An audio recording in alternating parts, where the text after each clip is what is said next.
পাচার হওয়া কয়েকশো কোটি ডলার এবছরই ফেরত আনা সম্ভব বলে মন্তব্য করেছেন অর্থ উপদেষ্টা ডক্টর সালেউদ্দিন আহমেদ।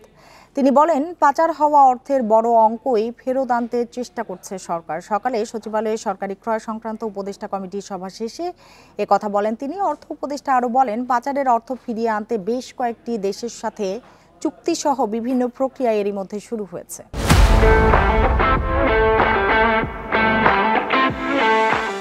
বিশাল অঙ্কের টাকা, সব অঙ্ক টাকা আনতে তাদের আইডেন্টিফাই করে বিভিন্ন দেশে আছে। এইখানে কতগুলো আপনার আইনি পদক্ষেপ আছে, আবার সেই আইনগুলো আবার বৈদেশিক বিদেশের সাথে জড়িত।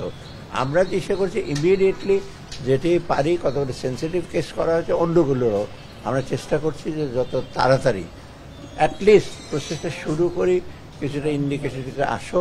এই জন্য আইনের কিছুটা সমস্যা, আইন মানে কি কিছু যে এগ্রিমেন্ট করা বিদেশ সাথে এগুলো করবো। এ নিয়ে আরো জানাতে যোগ দিয়েছেন সহকর্মী হাসিব মাহমুদ শাহ। হাসিব মাহমুদ শাহ, এই যে পাচার হওয়া অর্থ সেটি ফেরত আনার অগ্রগতি বা প্রক্রিয়া নিয়ে অর্থ উপদেষ্টা মূলত আসলে কি বলেছেন?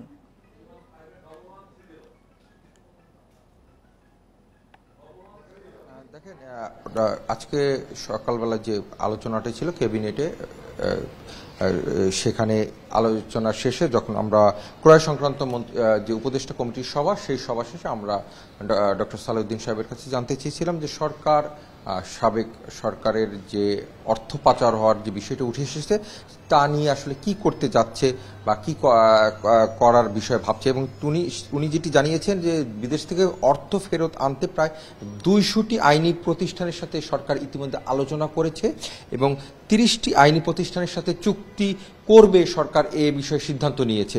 এবং আরেকটি বিষয়ে বলে রাখি যে এই অর্থ ফেরত আনতে হলে যে কিছু আইনি প্রক্রিয়া, সেগুলোর জন্য বিশেষ একটি আইন করারও সিদ্ধান্ত নিয়েছে এবং অন্তর্বর্তী সরকার, এবং সেটি অধ্যাদেশ আকারে আগামী মাসের মধ্যেই সেটি জারি হবে বলে উনি জানিয়েছেন।